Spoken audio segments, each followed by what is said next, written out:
this way. All right, ladies and gentlemen, welcome back. And yes, we do perform this way by Weird Al. And before that, we had Eat It, also by Weird Al. Oh, wait a minute, we're going to put the sunglasses on. There we go. So, welcome back to the Weekly Turning Fan Show. We're broadcasting here live on CKMS, Sound FM 100.3 on the FM dial. And if this is your first time tuning in, I'd like to thank you very much for joining us. We broadcast every Tuesday, 12 to you, here at 100.3 Sound FM. Plus, on top of that, you can always follow us on our Rogers Television affiliate, which is on Rogers Television, which is 146. Plus, on top of that, you can also listen to the station's website, which is www.soundfm.ca. Plus, on top of that, we're the bestest radio show you have to see within the region. And to see us live, stop by our website, which is www.wtfshow.com/live. And all that being said, we talked amongst the break, and I believe we're going to talk some gaming stuff. Yeah. Awesome. Yay. So, who wants to go first? Guess I'll kick it off. All right. Because I'm really, really excited about an announcement that was made yesterday by Valve. Cool. They officially announced Steam OS for gaming.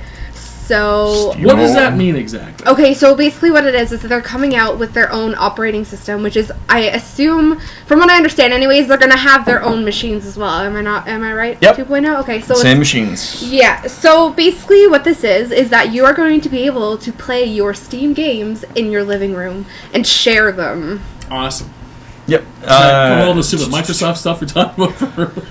Let's see. What they're looking at is they're going for the same kind of architecture as Linux. Yes. But they're building it up for a bigger screen experience. They want you to play it in the in your living room rather than at a small desk, just at your computer.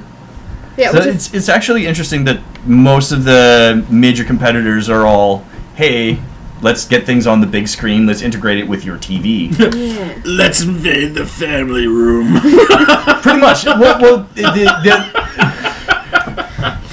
the funny thing is, we've been getting that out of Xbox. We've been getting that out of PlayStation 4. But these are consoles. They already live in the living room. They don't live next to our computers.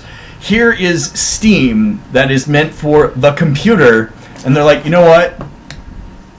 You see those Xbox guys, you see those PlayStation guys, you know what, screw them, we're their computer, we're coming back to you, we're going to come to your TV, and we're going to take over and just destroy you all. And do what you do much better. Exactly. And the awesome thing is that not only are you going to be able to like play your Steam games, you're also going to be able to play all of your Mac and PC games on the Steam OS. So they're just basically being like, oh, by the way, you know, we can do whatever you're doing, but we're going to do it all together. We're not going to make you buy a different system for every single one.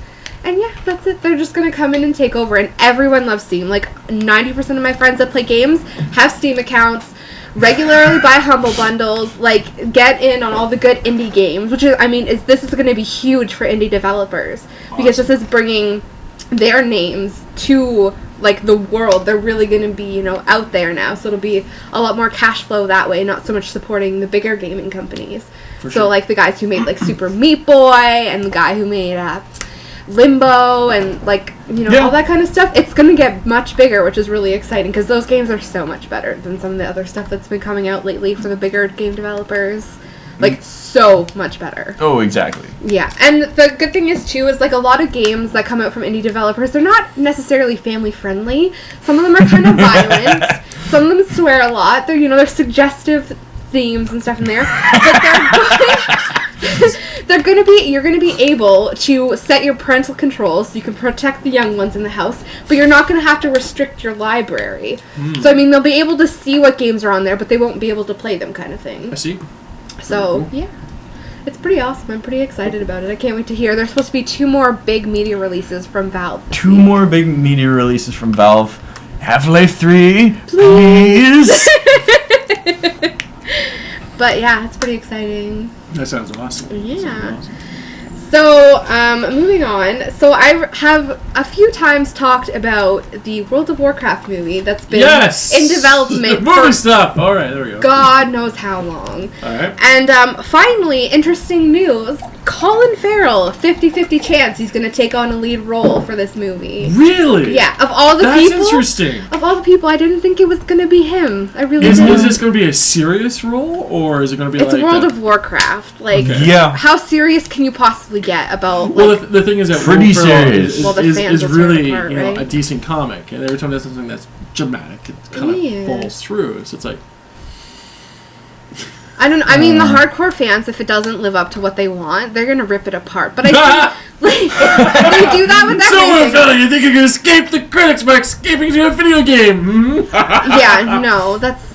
Well, this is also Blizzard that's going to be working on it, so they're not going to release anything until it's perfect and ready. Exactly. But some other interesting people they've got lined up so far. Paula Patton, she was one of the starring roles in Mission Impossible Ghost Protocol. She's signed on already.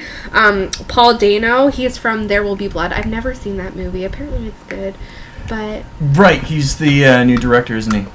Paul Dano? Isn't he? I can't remember.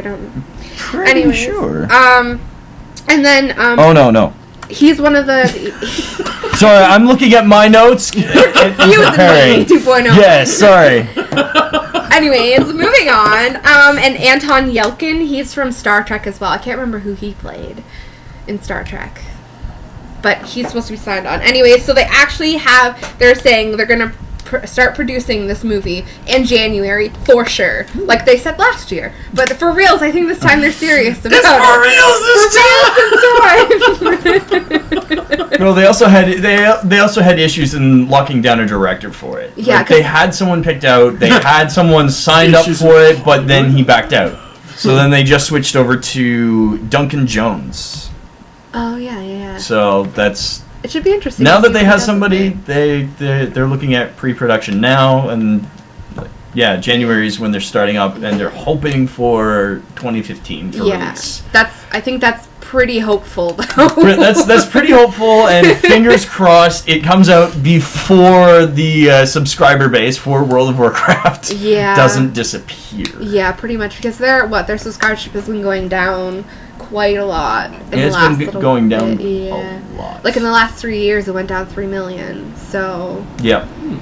So it should be interesting to see. But I mean, to find a director who's like willing to take a chance like this, because like I said, if the fans don't like it, they will rip him apart. They will boycott everything he ever makes from now until the day he dies. They will get Dexter from his logging company. They'll find him already. They will have the spin-off! Oh, wonderful. But I think, it should be interesting to see what becomes of this. I mean, if they actually get it into production this time and, actually get somebody's feet underneath it and get it in motion finally after how many... It'd be interesting. It could be a really good movie, but... There's also the other interesting fact of this would be a video game coming to the big screen. Yeah, true. It's been tried before. It didn't go so well. It's been tried before in multiple avenues.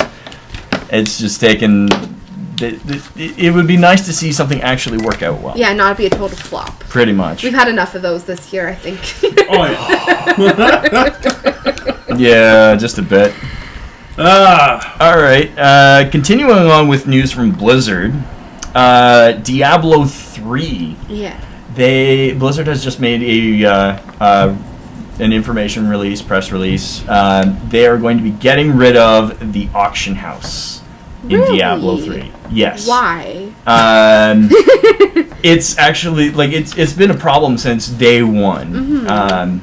They brought in the real money auction house where you could pay money to get that really epic item. Yeah. And then big whoop. And it's not even real life. It's yeah, sure, you're gonna pay money for that really epic item that you can use in just this game, but then you can put it back on the auction house once you're done and then get money back for it. But apparently it's not doing them any good. You've got people over in other countries that are just essentially playing this game nonstop, farming loot nonstop, and then just putting it on the auction house, flooding essentially creating this completely flooded market that's virtual. Yeah, and it's the same thing happens in WoW, because I know people who farm, because you can make ridiculous money farming. It shouldn't be that way. It should be about playing the game and playing it to enjoy yourself and work your way through the game. That's what games are for, right? Yep. Apparently not. Apparently they're to make money now. Yeah, pretty much. It ruins it for everybody else. But in terms of Diablo 3, they've realized that it's an issue. Yeah. It's causing problems for people. It's been having its own issues. They'd be getting ripped off like crazy. Pretty much. So they've decided that they're going to be completely getting rid of that. They're going to completely revamp the looting system. Yeah. Because again, right now, the drop rates for everything is just everything on the ground. Yeah. If you're not walking around with 20 pairs of pants, you're not playing the game right. You're not playing the game right. Pretty much. That's how it's been going. They're going to be getting rid of it. They're going to be revamping the entire looting system so that there will be fewer drops, but more useful items. Yeah, and like have some incentive to actually play the game and not just go and buy the item. And they're aiming to have it completely gone by the time they release their first expansion for the game, Reaper of Souls. And when's that coming out? That's not coming out until like January. Oh, okay. So they got a few months. Very earliest. A few months, but still, the fact that it's happening is the more exciting thing. Yeah. Yeah, for sure. It's ridiculous. People try to make money off other people, scamming them for other stuff that's not even real and useful in real life. Like, seriously? You gotta protect yourself. With 20 pairs of pants. With 20 pairs of pants. That are, like, equally pretty okay. No, not even equally pretty okay. They're equally pretty crap. You've maybe got one pair of gold pants and you should be wearing them. But you're not. No, you're wearing the purple pants. Because they work with the rest of the suit, right? You gotta look good, even though it's not real. Pretty much. Just like 2.0. Maybe we should do that. Maybe we'll open a weekly training fandom shop. Call it 2.0. 2.0 store. There we go. Plug that on the way. Alright, so any more gaming stuff or? No, there's nothing really interesting going on other than Valve stuff. That's pretty it. I mean, we've got GTA 5 out there. Yep. We talked about that last time. There's been a couple of issues with it. I think they just released a quick issue of please do not park in certain garages, otherwise it will cause a bug. And don't worry, Rockstar's working on it. They will send an update soon. You will be able to retrieve your car from said garage.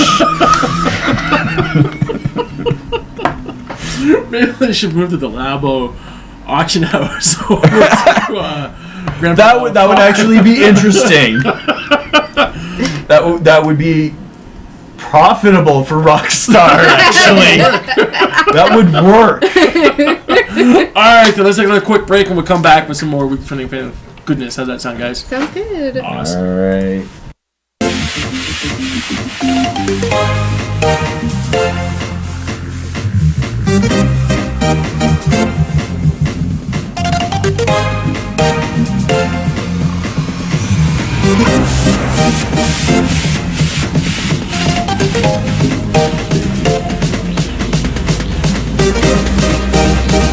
Round one.